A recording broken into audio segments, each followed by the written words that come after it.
Polling stations in by-election for the Hithadhur North constituency closes. President Dr. Mohammad Muiz announces that the Maldives will establish itself as a global exemplar in environmental conservation by executing projects that seamlessly intertwine development with the environment. The national economy expands along a positive trajectory, marking a future credit rating downgrade highly unlikely, the Ministry of Finance and Public Enterprises announces, citing resilience despite global wartime conditions.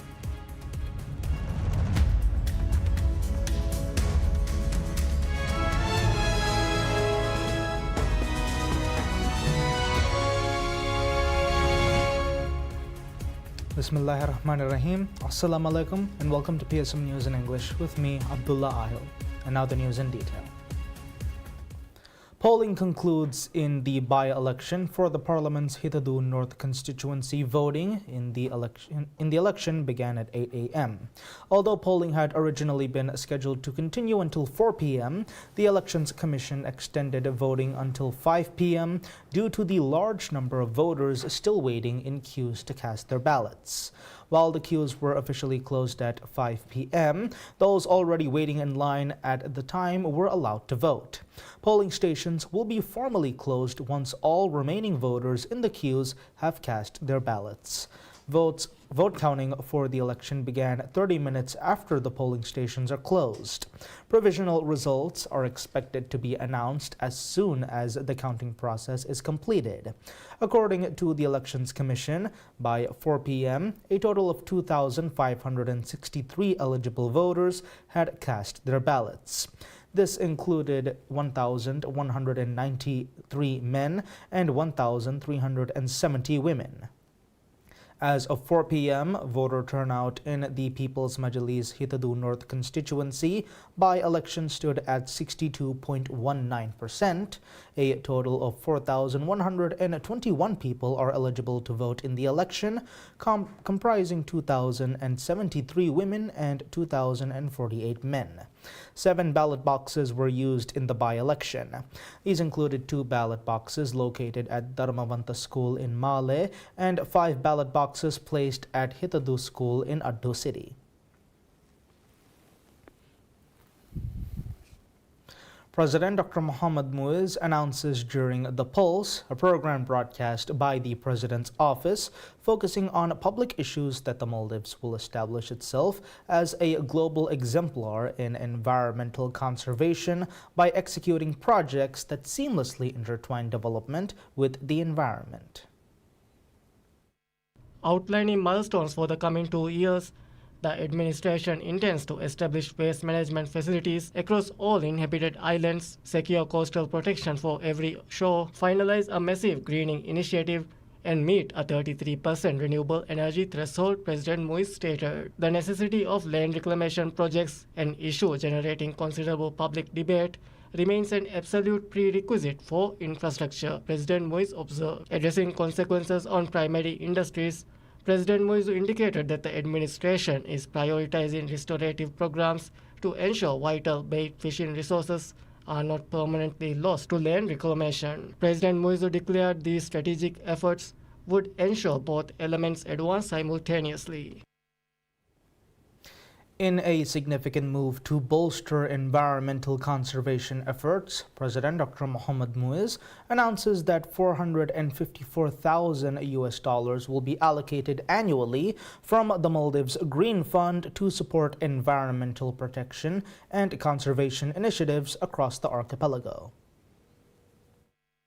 Delivering his address on the occasion of World Environment Day, President Muiz extended warm greetings to all Maldivians, emphasizing that the day serves as a vital reminder to remain mindful of the environment and to renew collective efforts to protect it for future generations. According to the President, one of the greatest challenges in addressing climate change has been a lack of adequate financial resources, acknowledging the persistent funding gap that have hindered environmental protection efforts. He noted that the annual $454,000 allocation from the Green Fund will be provided in addition to the budget already allocated to the environment sector, further reinforcing the government's commitment to environmental stewardship. The funding will support a comprehensive range of programs, including the management of protected areas and their wildlife, conservation initiatives, environmental research, public awareness programs, technical capacity building efforts, and environmental projects undertaken by civil society organizations and schools. The President expressed confidence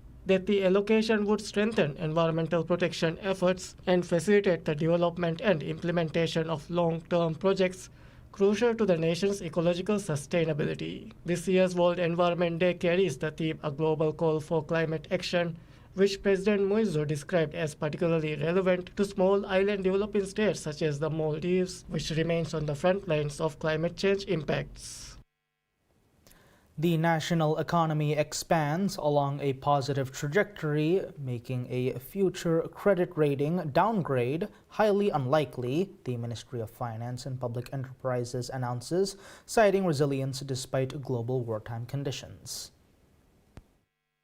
This stability prompted Fitch Ratings to upgrade the country's long-term foreign currency issuer default rating to CCC- from CC. The advancement stems from revenue-side reforms, Ahmad Saeed Mustafa, the Deputy Minister of Finance, said on the PSM News' program Rajya Miyadu. These measures include steps to increase revenue and strict legal implementation of foreign currency regulations despite global shocks. Internal assessment and medium-term forecasts project a robust economic rebound. Fitch highlighted a low default risk, which Saeed attributed to elevated revenues and expenditure controls. Further upgrades depend on increasing official reserves and restraining short-term expenditures to establish long-term financial stability, he outlined. Concurrently, Fitch Ratings disclosed that the Maldives will expand rapidly over the medium term, strengthened by tourism progress, new resort investment, and infrastructure development. The State Pharmaceutical and Medical Supply Corporation, or State Pharma Limited, will officially take over operations of all State Trading Organization, or STO, pharmacies across the Maldives beginning on the 1st of July, marking a significant expansion of the state-run initiative to address persistent medicine shortages in the country. In an interview with PSM News, State Pharma's Managing Director Dr. Shah Mahir confirmed that the company has already begun importing medicines and supplying them to the public, with 194 pharmacies slated to come under its control, including a brand new pharmacy at Indira Gandhi Memorial Hospital IGMH. The state pharmaceutical company, established by the government to tackle the critical shortage of essential medicines in the Maldives, has prioritized establishing a proper system for tracking drug inventory. A special portal is being developed to ensure transparency, allowing the public to view live stock levels of government available and unavailable drugs. The company has also launched a dedicated hotline 1050 to assist the public in accessing medicine through the Universal Health Insurance Scheme Asanda. The Ministry of Tourism and Civil Aviation works on a community tourism empowerment model to increase public participation in tourism. According to the ministry, a Memorandum of Understanding (MOU) has been signed with UNFPA Maldives to introduce a people-centered community tourism empowerment model. Under the MOU, a pilot program will be implemented in 4 islands in Ba Atoll, which are Daravandu, Domfanu, Kihadu, and Kodarikilu. The program aims to create opportunities for women, youth, and senior citizens to participate in a more inclusive family-based tourism system. The ministry said the model focuses on ensuring island community needs and perspectives are considered in tourism expansion. The first phase involves mapping, which will support later stages such as capacity building and productivity development. The MOU is intended to promote a more community-driven and sustainable tourism model with island communities as key partners in development. Public Service Media, or PSM, organizes an event at Hulumale Phase 2 to build excitement ahead of the upcoming FIFA World Cup. The event featured activities for children and Boduberu performances. Children had the chance to win stickers and other items featuring famous World Cup players. Match posters and scorecharts were also distributed. A dedicated World Cup stall was also set during the children's evening events held on the occasion of Al-Ha Eid. PSM will broadcast the FIFA World Cup which will be held in Mexico, Canada, and the United States. Viewers in the Maldives will be able to watch the matches free of charge. Coverage will also include countdown shows, match programs, and highlight shows. PSM says it is aiming to deliver its most comprehensive World Cup coverage yet.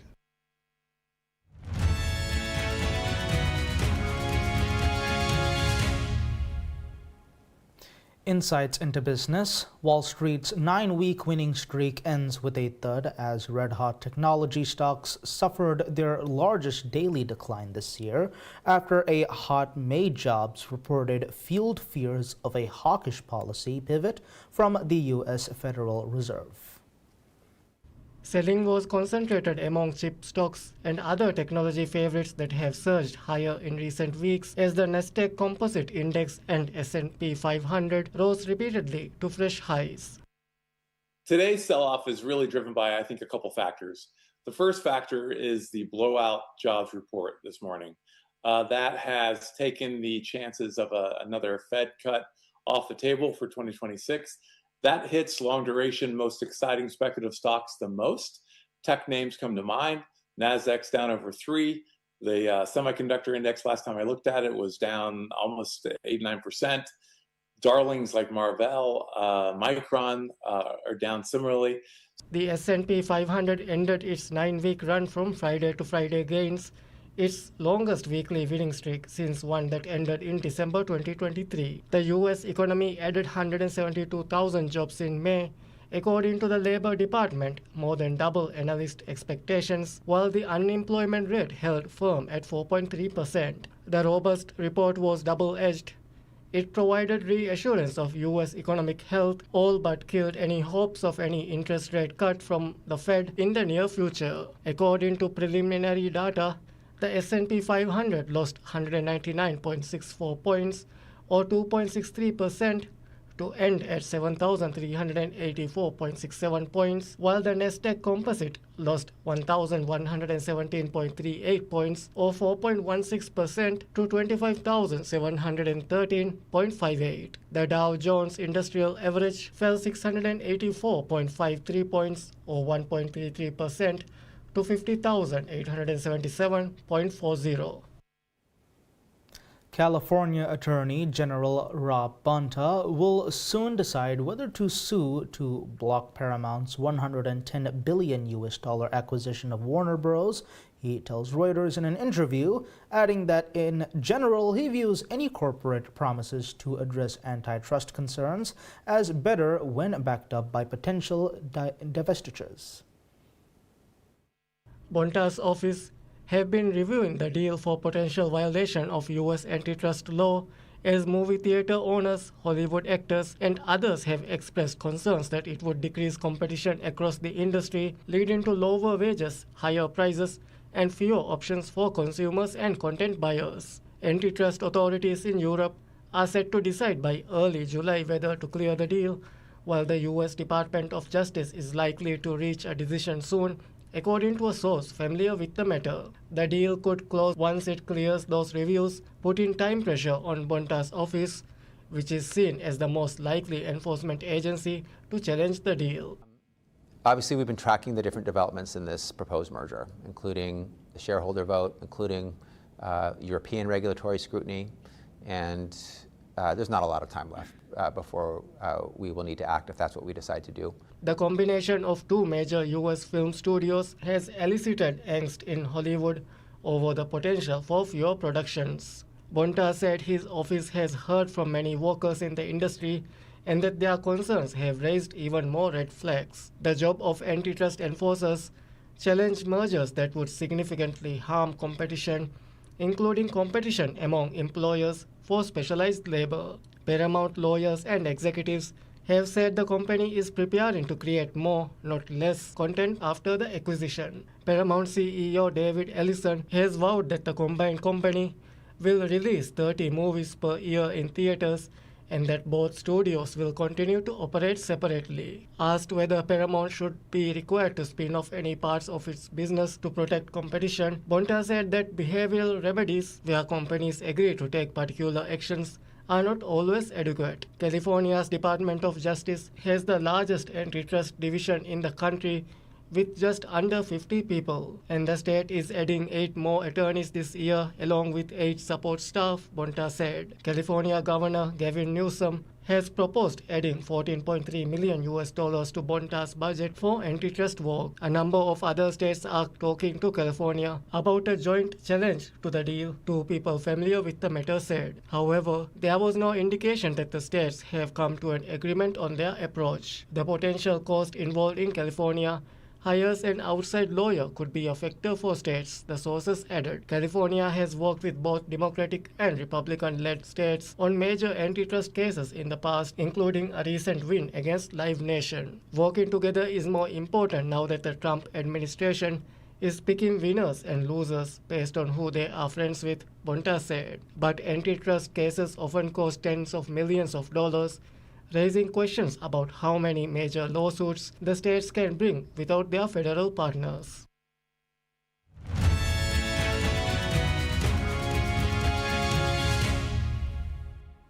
Updates on world events. Iran reaffirms support for its Lebanese ally Hezbollah and demanded that Israel withdraw from southern Lebanon, underscoring complications facing an interim deal to end the broader conflict between the U.S. and Iran.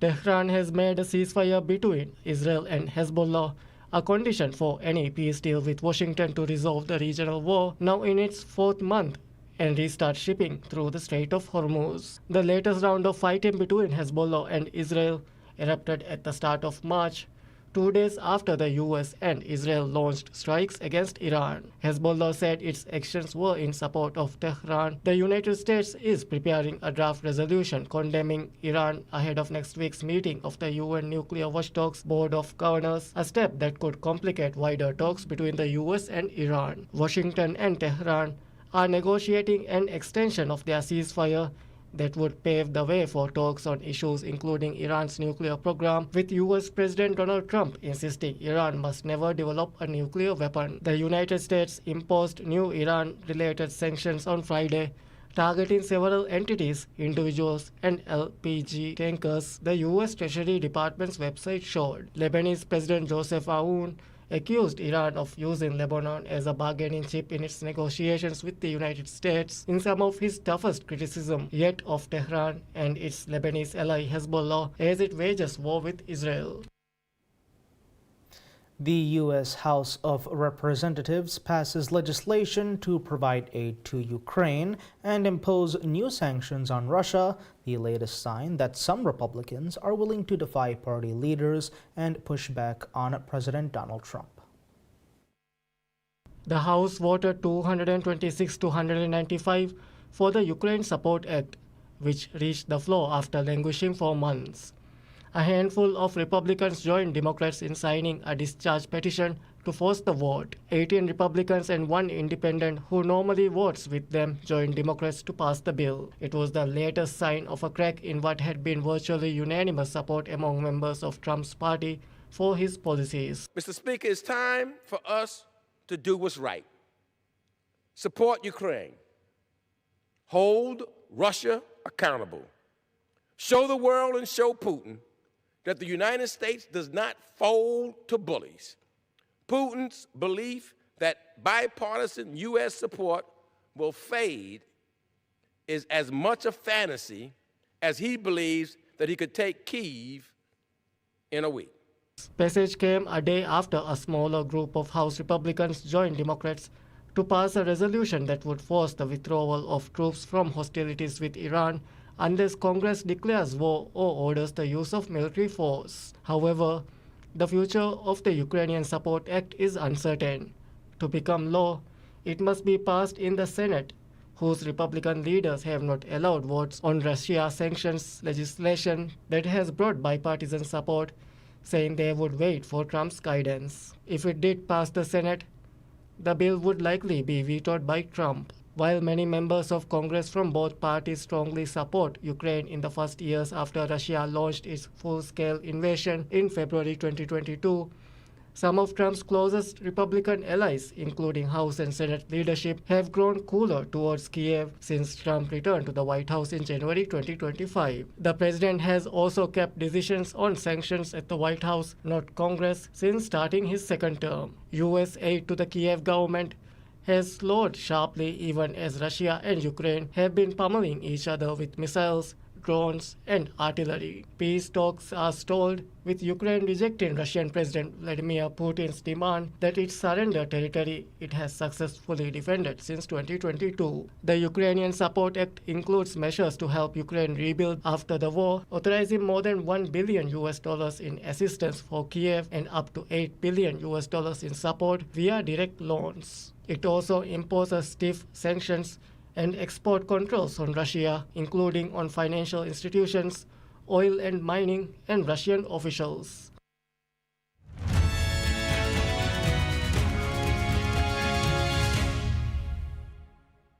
Moving on to sports, in an interview with Reuters, Rafael Nadal, after a historic 23-year tennis career, says he rarely picks up his racket now. Nadal is sharing his journey to stardom in a 4-part Netflix documentary series called Rafa, produced by Skydance Sports, which he said he had to be convinced to do so. Probably yes. You never know, but I was not tired about tennis in general. I was just tired about my body. that's all, no. But even being tired from my body, if my body allowed me to keep going, I will. Over his career, Nadal won 22 Grand Slam titles, including 14 at Roland Garros. Italian tennis player Flavio Cobolli, who will play in the French Open final, recently said he is using the same shower Nadal used when he competed at Roland Garros. I mean, I understand. In the world of tennis, I understand more because, of course, when I was a kid, I was inspired for the guys that were on tour in that moment, and of course, for them, that I mean, a lot of these kids probably they grow up watching Roger, Novak, myself playing on TV, you know. So in some way, it's normal that they get inspired for us. Nadal is also an inspiration for many outside the world of tennis, something that humbles him. Footballer Rodri recently said he was watching the docu-series as preparation for the World Cup. The series includes footage of Nadal's first match, private moments with his family, and the sacrifices he made to win. Nadal said watching moments of historic wins and fighting through pain can be emotional, but added he is the type of person who continues to look to the future. Sport is about emotions. That's why sport is in general is very popular, you know, because create emotions on people, you know, and of course when you see yourself, you know, on that emotional moments, of course you have that you know, that emotion, you live that emotions again, no? But I am moving forward.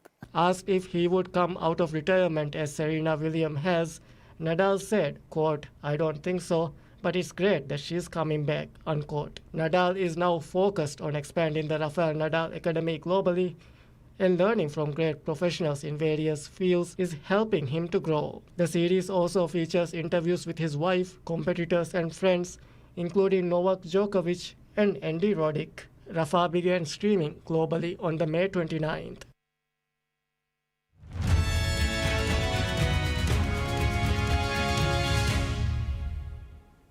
Chimpanzees at the Oakland Zoo warm up for the FIFA World Cup coming to the San Francisco Bay Area. Zookeepers at the institution are providing their prized primates with soccer-themed enrichment opportunities inside the chimp exhibit. You know, although sports are kind of like a fun extracurricular activity, I think they are so important in terms of like culturally bringing people together. And so I think it's really special that we can celebrate with the Bay Area and with our animals to kind of really recognize that we're all about culture and bringing people together and talking about things that matter, such as animal conservation.